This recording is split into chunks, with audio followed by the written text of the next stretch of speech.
Hi, the goal of this episode is to leave you feeling happy, proud, and confident.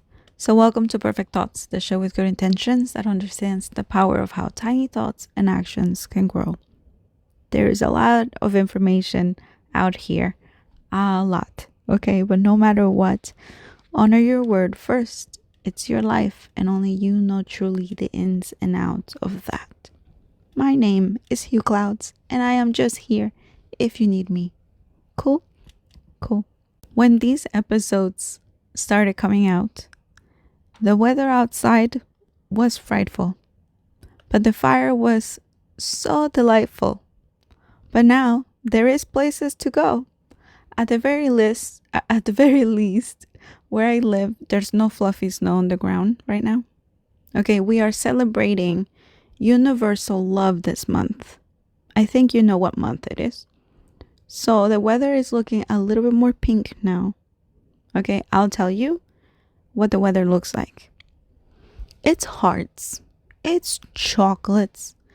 It's chocolates and hearts in the same shape of the one organ that we associate with love the most. The heart. Hearts everywhere. Love everywhere. I love it. I'm not being sarcastic. I love it. Okay, the only way I can speak of love at this very moment, at this very second, is in the form of the self. I know. I did not want to write that down. I did not want it to be self-focused or selfish. But, I mean, it all really kind of starts from there. So, self-love is a skill to me that was necessary to survive. Then, to be able to adapt without giving up.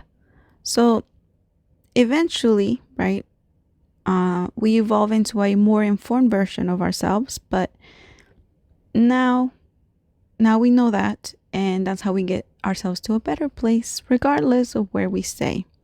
I started looking at life like a cartoon. Yes, like a cartoon.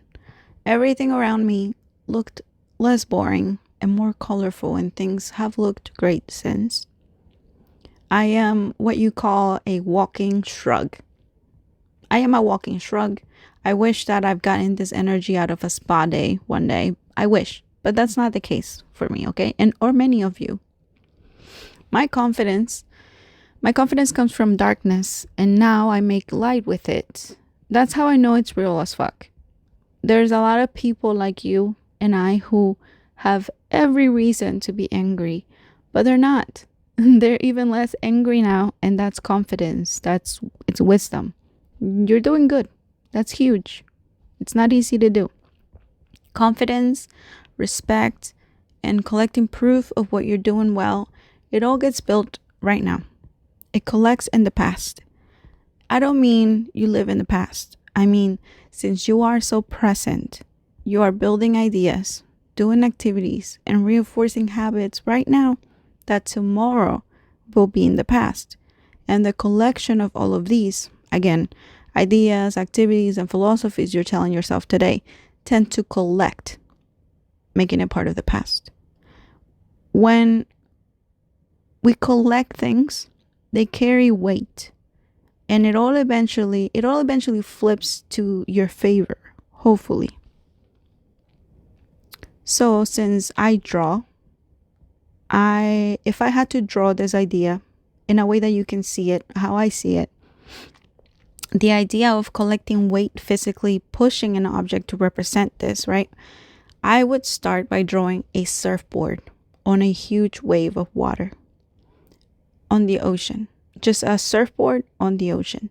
The wave represents the collection of you. Your philosophies that push the board forward, backwards. It sinks it, it brings it to shore. The wave has endless force and power. And the surfboard, to me, is more like what I would represent today. It's the lightness of today. The idea that you can move it in any other way. You can make a decision today.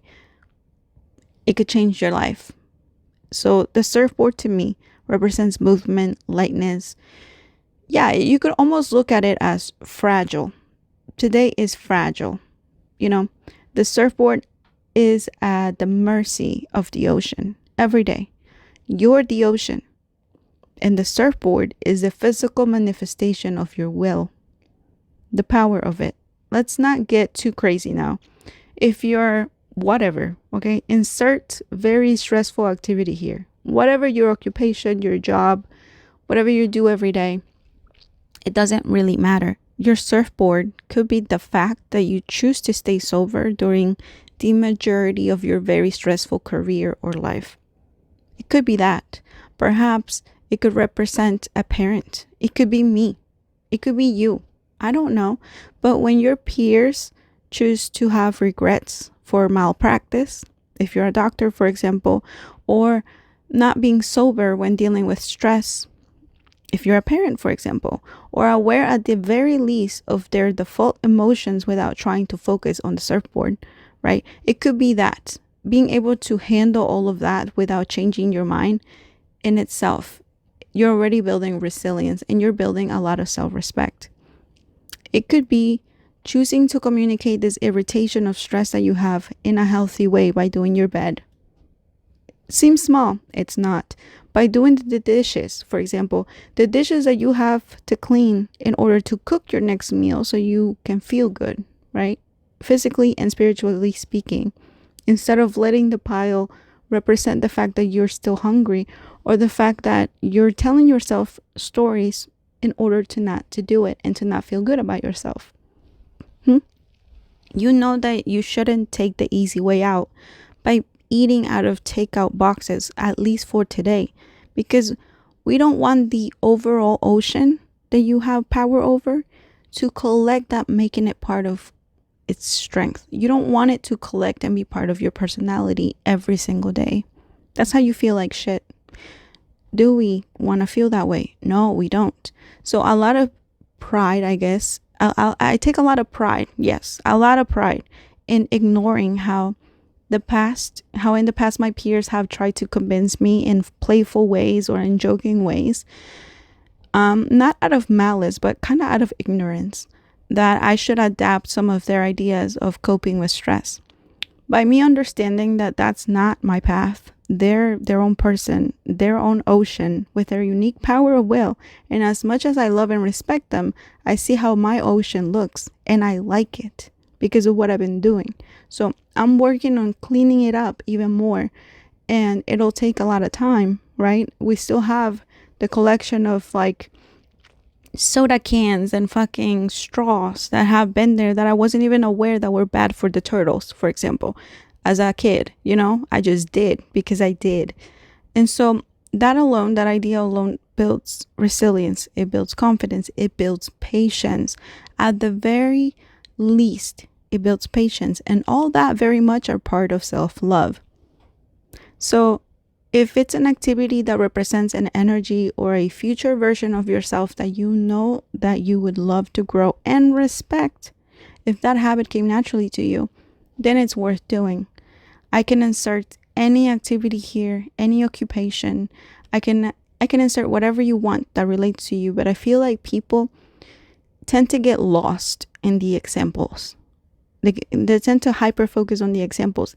This applies regardless of who you are or where you are at. So resilience comes from going through things, but character comes from doing all the hard things with a good attitude. At the very least, the action of trying for a good attitude, even if you fail, but trying for a good attitude helps with self-respect because you know how hard that is to do. Finally, I'll end this episode by sharing at least one thing that I believe that I'm doing right in the following parts of my life. With my time, my emotions, and my money, which we briefly touched on episode 2, as the big life motivations that we all seem to share a common interest with.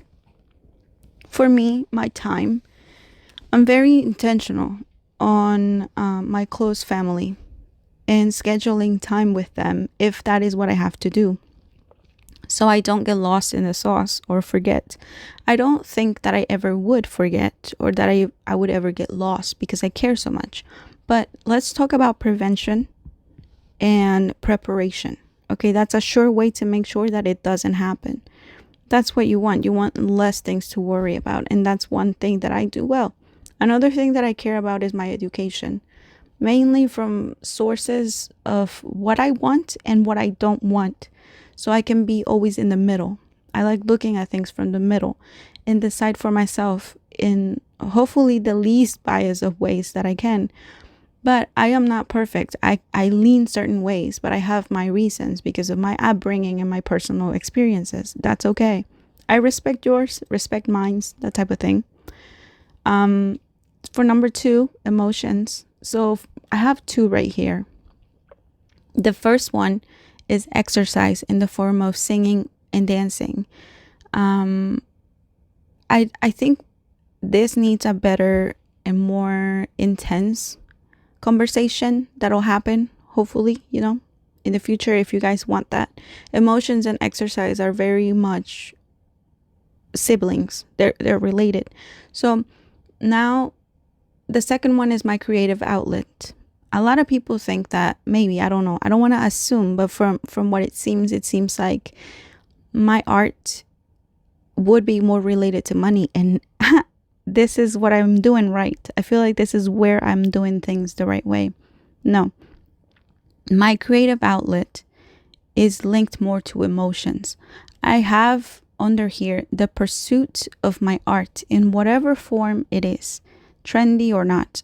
Whatever form it has to be in order for it to be useful to the world at any given time, in traditional media, perhaps even on a digital form or on a podcast, whatever, as long as I am adaptable, it's all that matters. Because then I am able to not link my emotions to my money. Therefore, I don't get confused. It's, again, that's what I mean. I feel like emotions, it's a very important part of the entire show because it's related to almost everything. So number 3, we're going to move on to money. So the way that I think of money and time as well, but we're not going to talk about time. We already did that. I just wanted to mention it because the same way that I look at it, the way that I think of money is I think of forms of investing. Even if it's, hear me out, even if it's an ice cream, right? That is not very healthy at all. But if I do consume an ice cream, in my brain, I invested in a tiny form of happiness that reminds me of my childhood. I don't feel guilty, and I also cherish it as a luxury that I don't need all the time. I put it instead of like an everyday thing as a luxury. So now I'm able to separate myself even more from consuming ice cream by almost seeing it as extra special. So as long as I'm thinking of my actions with money or time or whatever I am doing, to be honest, as investing instead of spending, I notice that things are way better already. So that's what we call a philosophy. That's kind of what I mean by it. Every time I think about, I say something about like a philosophy or a story that you tell yourself. That is what I'm talking about. So now, a lot of philosophies change, and that's okay. But one that has not changed, though, one that has never changed for me, at least right now, is that when you hear the truth, you can feel it as it was always there, as if you always knew. It's because you do. But just like me, sometimes we need a little bit of feedback. So let me know what you think of this episode, and I will see you next Monday. I'm Hugh Clouds, and take care of your perfect thoughts. Peace.